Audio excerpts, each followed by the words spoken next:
Today we're talking about the phrase, think outside the box. Let's get it. Yeah. I'm inspired. I'm inspired.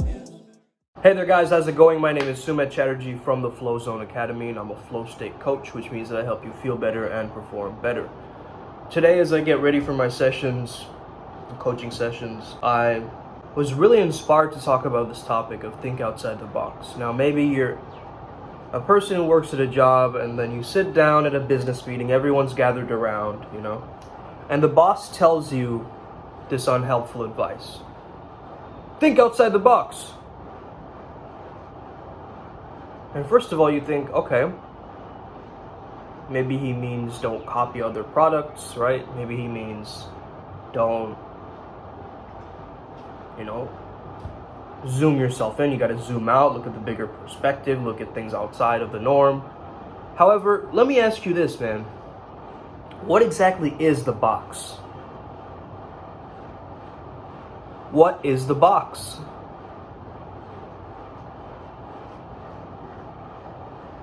Is the box the limits or the confines of our society, of our minds? This is a question like the Matrix, and the fact that there is no spoon, therefore there is no box. You see, creativity is boundless. It's creative energy. It's prana, it's sexual energy, it's everywhere.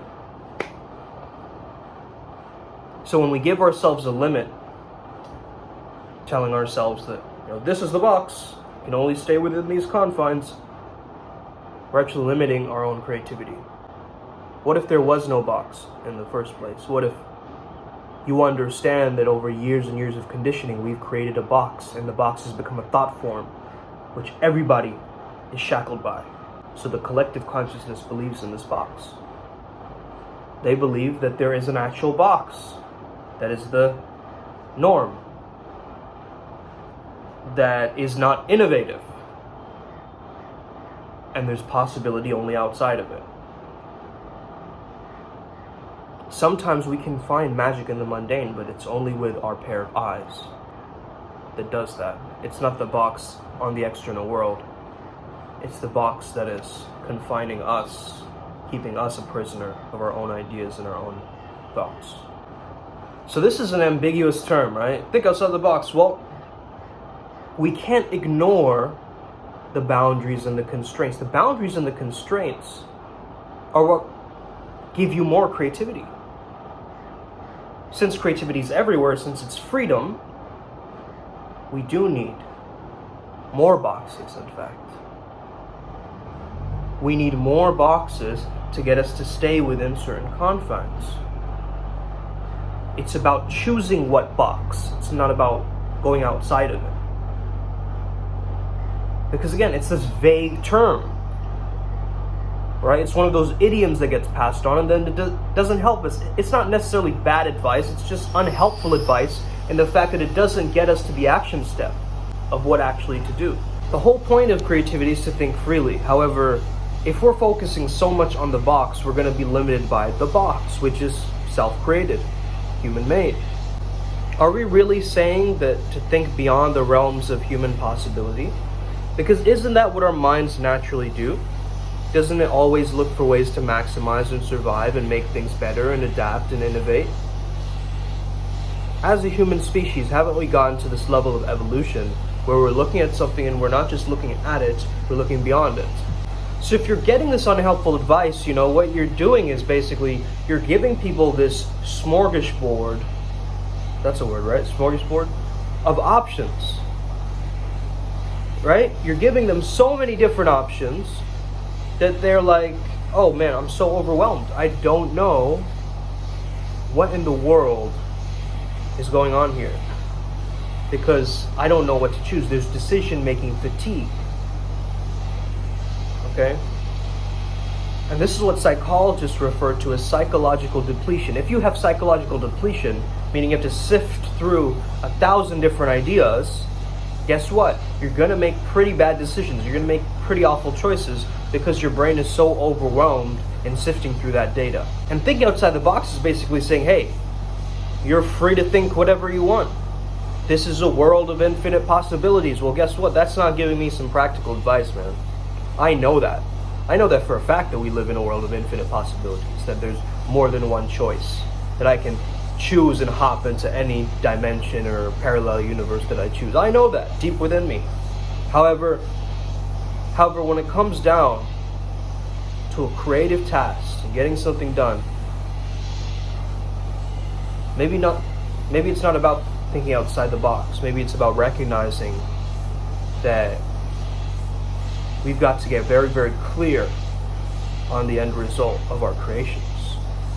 And that's the free will of actually deciding, of taking action, of being like, hey, no, I'm removing this paragraph. Or, no, I'm going to stop here in the painting, right? A great painting or a masterpiece is knowing when to stop, knowing where to take the paintbrush off of the canvas. Because some people can overdo it, some people can underdo it. You got to find your sweet spot with your creations. So instead of thinking outside the box, make sure everybody on your team understands the boundaries of the problem. Because creativity is about problem solving, okay? We don't want to focus so much on the problem that we get locked in to the box. So once again,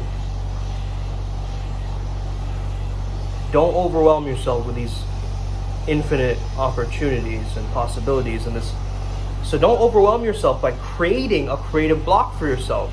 Like, oh man, oh my goodness, there's this blank canvas syndrome, right? Of like, oh my goodness, there's this blank page and I can't seem to write. Because it's so overwhelming to look at this blank page. There's nothing on it. I have all this freedom, but I'm also overwhelmed. Take the example of SpaceX, who optimized their time rather than trying to optimize the different options. You see, SpaceX could have done what every other rocket scientist or engineer did in NASA, right? And try and copy them and go with the constraints of what's normal. They would have wasted thousands and trillions of dollars on that. Okay? That's what they do when they build rockets. Okay? They waste a lot of money and then they shoot it up into space. That's what they're doing. But what SpaceX decided is, no, we're going to hire engineers. We're going to do it our own way. We're going to not look at any other model. We're going to understand the science behind it. We're going to understand the fundamentals behind it. And we're going to do this our way. And we have certain boundaries. We have certain budget. So we're going to have to be sustainable. We have to be resourceful in this situation. And over 6 years, the Falcon 1, I believe it's called, and then they shot it up into space. So this is what I'm talking about. Optimizing your time, allocating your time resources, and putting it into a feasible budget, understanding. We have to have these SMART goals, right? And so once you learn to love the boundaries, once you understand that the obstacle becomes the way, once you stop looking at what everybody else is doing and focus on your own truth, your own craft, and you think beyond the box, transcend the box, and give yourself your own boxes where you like them to be. Not what society wants you to be, but where you want the constraints of your creativity to be, so you can be this captivating artist, the one that is the creator and the destroyer, the Shiva of your artwork. And if you want to, you can go outside of the box. But that's not helpful advice. So again, focus on what the boundary is, focus on what the problem is, and then work from there. Because oftentimes, that boundary will give you a deep truth about your flow state speciality and you gaining optimal mastery. So have an amazing day. I hope you enjoyed this video. I gotta get going. May the flow be with you and stay legendary. Let's get it today. Boom.